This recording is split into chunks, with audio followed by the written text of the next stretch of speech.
Good afternoon. Welcome to another episode of Facilities Talk with the Froelich Brothers. Today we have a very special guest out of the Pittsburgh area, Dr. Terri Williams, Director of Operations for Penn Hill's Charter School of Entrepreneurship. Welcome, Dr. Williams. Thanks for coming on, and we appreciate your time. Welcome to the show. Thank you for having me. It's our pleasure. It's our pleasure. It's my So, pleasure. oh, good. I'm so happy to see that. And you have a great smile, Terry. Oh, thank you. It's very helpful. So, Dr. Williams, let's start off with just a nice general background information. So, how long have you been in the facilities field? Uh, so that's kind of hard for me to answer, because the way I came into it was kind of unorthodox. So I've been a director of operations. I've been at my school for 9 years, and I've been doing operations for I think 4 years now. It's the unorthodox aspect of it.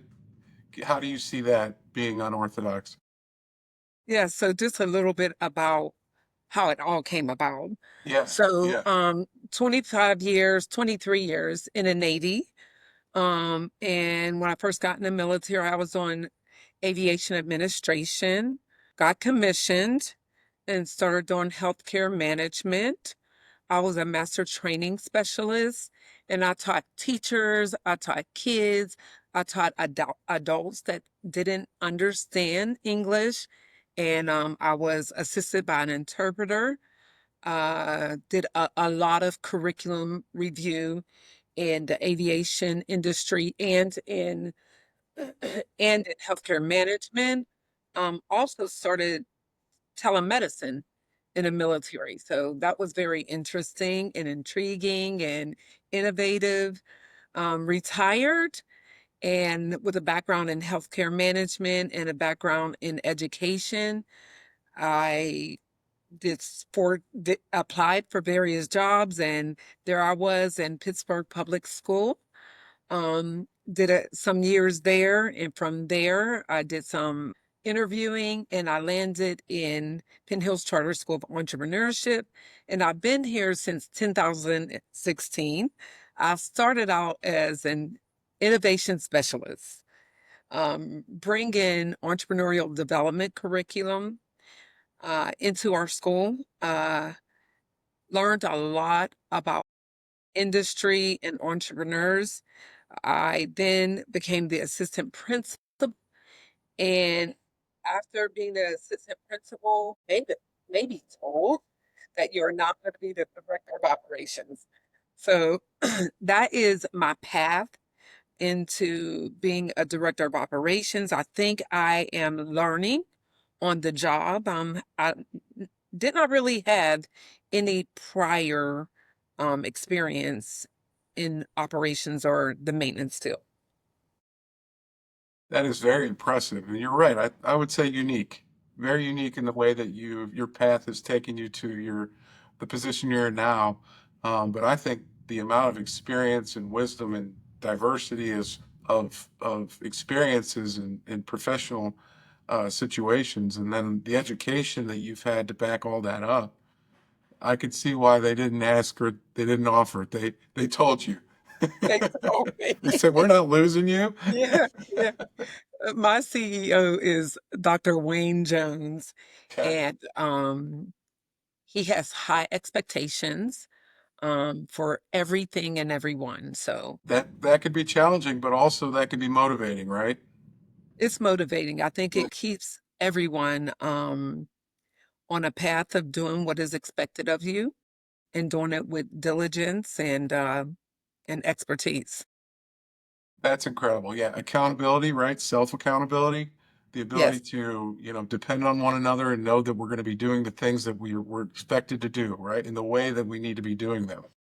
correct, correct. We have a leadership team. Our leadership team consists of course, our CEO, our school psychologist, our dean of student, principal, um, our director of admissions, and myself. So we meet once a week, if not more. We are in the middle of opening up a high school, Dominus High School, that will be opening up this spring. So getting ready for that and ensuring that all the construction and remodeling is done in our current school is kind of challenging, but we're getting it done, and it requires a lot of work and a lot of attention to detail. That's a well-built team, it sounds like. A well-assembled team. Would you agree?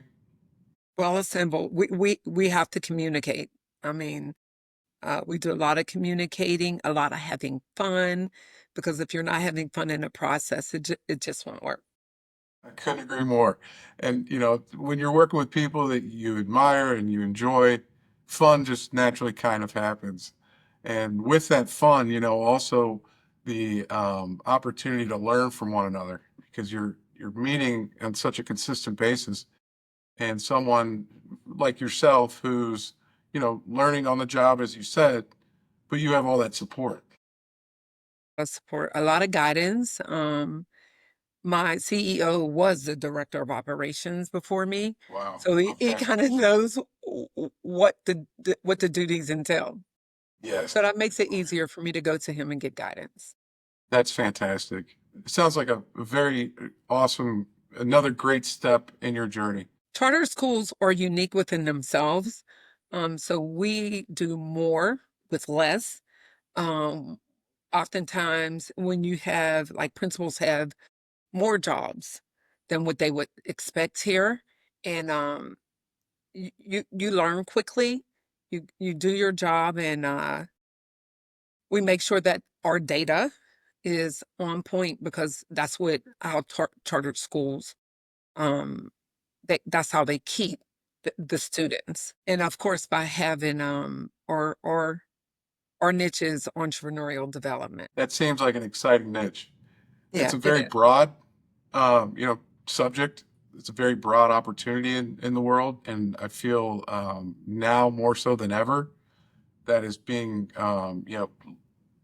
put out there in a influential manner now to really raise confidence and especially in kids, right? Give them the confidence that they have what it takes to be as great as they dream to be. So on your kind of day-to-day life, we like to talk about those challenges that you face because the goal with our podcast, Dr. Williams, is to kind of help the other facilities leaders out there who are swamped and dealing with everyday challenges and struggles. This is a platform where you can talk about how you overcome your challenges and how you get through some of these challenging situations, and others can feel like they're together, a community, if you will. So, your day to day, how does that look, Terry? Okay, so I mean it really really varies. Um I have a custodian that is on board at 6. Um and we try to ensure before the staff get here that the building is ready for them to come. They're safe, the temperature is appropriate. Um, we ensure that everything that was expected to be done in regards to the cleanliness of the building is done. He ensures that the cafeteria staff is there, ready to cater to all the staff and the 560 students that we have. I typically come in shortly after 6, and I make sure that I'm communicating with Scott. And I do a quick walkthrough. Also, I do arrival and I do dismissal. I'm responsible for transportation, so just making sure that the car riders and the buses are, doing what they're supposed to do, following the appropriate traffic patterns. I also am involved with Pick My Kid to ensure that our kids are being accounted for appropriately during arrival and dismissal, making sure that car riders is good. I like to walk around and talk to the teachers to ensure that They're communicating with the custodians that's responsible for their areas. If they have any concerns with maintenance, I give them the opportunity to talk to me about that. Uh, then I try to catch up on emails and tasks. And oftentimes, which I'm trying to get a grasp of, I don't want emails to dictate my day, but sometimes they do, and I'm trying to manage that better. So I would say if I had a something that I want to do better, and I want to do that better. Um, my assistant is no longer with me, so that means that I don't have that help that I'm accustomed to. Uh, and then after that, it's off to the races. Just making sure that we have all the staff, all the supplies that we need. Maintenance is updated. Make sure all the scheduled maintenance is on task and scheduled like it's supposed to be. We have 3 vans. We have to make sure the boiler rooms. I mean, I could go on and on and on. But I think my day starts with communicating with Scott to ensure that the building's safe for our students and the staff. Yeah, Terry, it sounds like you're not hard to find in your building. Not at all. But so I carry a phone with me and I make sure that everybody knows my cell phone number, because what I don't want anyone to ever be able to say is I was not able to reach Dr. Williams. So when you're dealing with maintenance and operations, you have to be accessible at all times. This morning I got a call at like 5:45 because our contractors were in the building and he did not disarm the building. He forgot to deal with the alarm. So I get that call right away within nanoseconds. And it's just me getting on the phone, call the contractor and ask them, please deactivate the alarm. Yeah. Um, we get calls late at night. If literally, if a deer is too close to the building. So I get on, or I get on my phone and I look at the building to assess if I really need to ask the police to come out or tell them, no, it's good. There's no one in the building. There's probably a bear, not a bear, a deer or a Oh, squirrel. Or could be a bear. there was one time a bear Gonna say. that was running around outside. So I mean, you just have to know, and it's a 24-hour, 7-day a week obligation. It has nothing to do with holidays. We're here. You do The, what you need to do. that's right. The building might be closed, but it's never turned off. It's never turned off. And that means you're never turned off. I'm never turned off. That's amazing. That type of, commitment that you provide for that, your school district has to make an immense impact on just the day to day, but also, the people around you. I mean, it sounds like you are focused on the operational aspect and how it does impact the faculty and the staff and especially the students. Can you talk a little bit about that? How you know, have your focus on the students' well-being and their health and wellness? So I can tell you some of the strategies that I use. We do a lot of surveys to make sure that our external customers are happy with what we're providing for them. We make sure that our students, down to do you like the meals in the cafeteria, are happy with the services that we're providing. Like I said, I make myself available. I do surveys for our contractual staff and the custodians to make sure, are there problems? Are we meeting your goals? Or the work requests being attended to in time? Uh, how's the temperature in your room in the wintertime, in the summertime? Or surveys are taken very seriously. I present them to our leadership staff.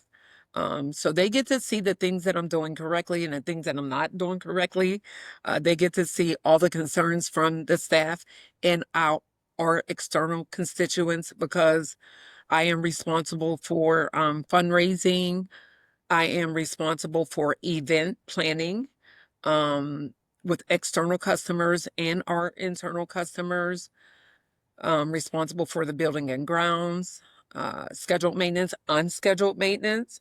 I'm responsible for the cafeteria, uh, our safety within our school, responsible for all of that, the supplies. I'm responsible for transportation.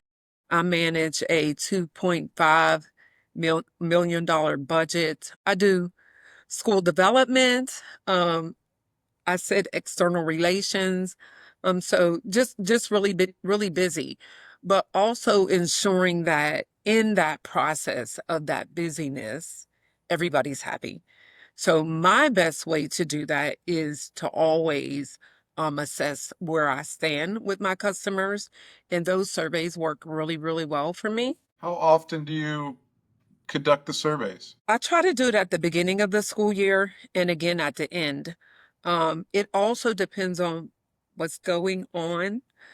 So I try to do it twice a year. I think that's incredible. That is got to be one of the biggest parts of keeping everything on track for yourself. I mean, you have so much on your plate. Everything you described, that could be 8 different people doing everything you're doing, and you're one person. I am one person. I have two custodial staff that are here 12 months. I have one that is a 10-month custodian and also helps with transportation. And then we contract with a company called Coverall, who does our building cleaning after all the staff are gone. So they start after 6. Sometimes they're here a little bit before. They're on staff in the summertime all summer. They kind of save our lives because it's a lot of heavy lifting. And they're involved from the beginning to the end in the summertime relentlessly. It sounds like well, you've already told me that you guys run thin as far as, the amount of people that are actual employees of the school district. So you have to rely on outside vendors and contractors. How do you approach that? How do you manage that? Relationships. So we have just a few contractors that we kind of work with on a daily basis. So like for example, Sentry Mechanical is on call. I have their technicians' phone numbers in my phone, and I have their head engineer's phone number in my phone. It's Siegel Development has helped me a lot in regards to writing RFPs. We just got what I would say like $80,000 for a solar roof, a grant. So our second floor that is new, is going to now have a solar roof. So we're really excited about that. And my relationship with those contractors is the reason why I'm able to do all the things that I do. I couldn't do it without them. To recognize that and to demonstrate that, I just being a contractor ourselves, that means the world to us. Having a client that relies on you and is open in the communication and open in the needs of the support that you expect.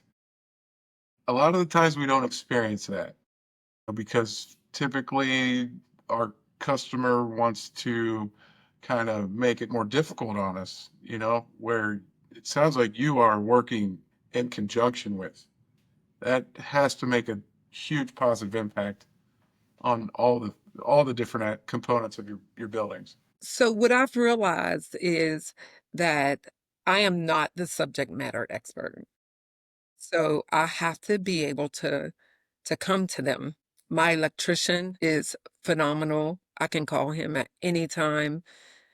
Um, when we have snow, our staff gets into the building. Some of our staff are here at 6:30, and I have to make sure that we're ready to accept them safely. Yeah, you deal with all the seasons and what seasons bring. I mean, it's the worst of each one, and that's a big challenge for you, I'm sure. Right now we're dealing with the heat, the extreme heat. And those in the winter we're dealing with the blizzards, all those things. spring and fall, the changes of the seasons can cause a lot of issues with the property. You got leaves that are falling at a pretty high rate. Looking at your building on Google Maps, you sit in a pretty wooded area, it looks like. It is the gym on top of the hill. It looks beautiful. It does. It's beautiful. And one of the things that I am working on is just trying to get, I don't want to get rid of all the greenery, but the trees that are old can sometimes cause a problem. Yeah. And there's another contractor. There's another contractor that we communicate late at night, early in the morning, weekends, Christmas Eves. I mean, And on that note, Dr. Williams, how do you track your contractors? Do you have a vendor list of approved contractors, or how do you go about, managing just the group of vendors that you rely on? we have exactly what you just said. I have a contact list for vendors, all the way down to the the person who comes in to shred our material. Um, I have them on a Google document. I access all my documents via my phone. I share that document with all the custodians, and I keep it updated. It's a living document that you are encouraging everyone to have access to. 100%, and it's very fluid Yes, I can imagine. There's something new, right? all the time. That is impressive. Your organization has to be, top of the line. It sounds like you don't miss much, and you have a lot that you could potentially miss, and you're not missing it. I hope not. We pride ourselves on communication. If something's going wrong, just tell me as soon as possible. And I ask everybody to please tell me before you tell my CEO so I can fix it. That's great. Do you have a highlight that stands out from this previous school year that you'd like to share? I think our highlight is receiving the solar grant. That was kind of exciting. It was exciting to work with people to even share how we're just going to save on energy and the impact that it will have in the future. I think that was great. We are working on some things in our cafeteria in regards to automating. There was so many things, just stubby pencil and paper, and I'm wanting to automate everything. Right now, we are, this year we went on Premier Edge that totally automated our cafeteria. The last thing that we have to do now is put our inventory in there. So that's one of the things that we've been working on this year. I think getting our classrooms renovated. We're renovating some of our classrooms. They're going through the abatement process right now. So it's always really happy to see our teachers come in and they have new classrooms. So we try to take a couple of the classrooms each year. Next year we'll only have 4 more left, and we have renovated all of our classrooms, and we have a few spaces. We have like 39 classrooms and spaces that I want to get updated and get rid of some of the old lockers and have new lockers. So that's kind of exciting for me. So I think that I cannot pick one thing this year, because we have so many projects throughout the school year. I can't just pick one thing. Right. Shuffling through what took place the entire year, before you know it, you're counting, you know, one thing after another that are all great. And that's what I took away from that. Congratulations on that. All the success that you had this past year. And I know you're always planning and preparing for the following year and what that is going to entail. So usually I like to close with one of your major goals coming into the new school year. What kind of stands out as far as major goals go? So I think automating the inventory in our cafeteria. And we usually have about 27 field trips each year. And throughout the school year, the teachers are planning those. My goal is to have those already planned. So when they come in this school year, it's one thing they don't have to worry about. This past school year, we did not have a reunification a reunification drill. I want to have that done within the first 90 days of the school. And that unification drill, I would like it to include our external partners, such as the police department and EMS. That's very exciting. Very exciting. Good luck with that. And then lastly, Dr. Williams, do you have someone you want to plug or shout out that was a star team member this for you this year? I don't want to do that. I can't. I just think that uh, for the summer we have um, Darlene Shook and Mr. Diego, and they're doing a bang up job. This is the first year that we've cooked for our summer program, Learning Loft, and they are doing an awesome job. And Scott and Melanie and Turner's have been simply fantastic. So it would be That's hard great. for me to pick one person. That's awesome. That's great. Very happy for you, Dr. Williams. Very happy that you shared your time with us and all those great stories about your experiences in facilities. So thank you for being a leader and thank you for making a difference. Thank you.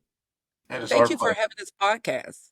Oh, thank you for I saying that. really That's very enjoyed nice. looking at the previous podcast. Did So you? thank you for being a part of the journey. That's so great. Thank you so much. And if you could subscribe and like and follow us, we'd really appreciate spread the word. So thank you so much. And another exciting episode of Facility Talk with the Froelich Brothers.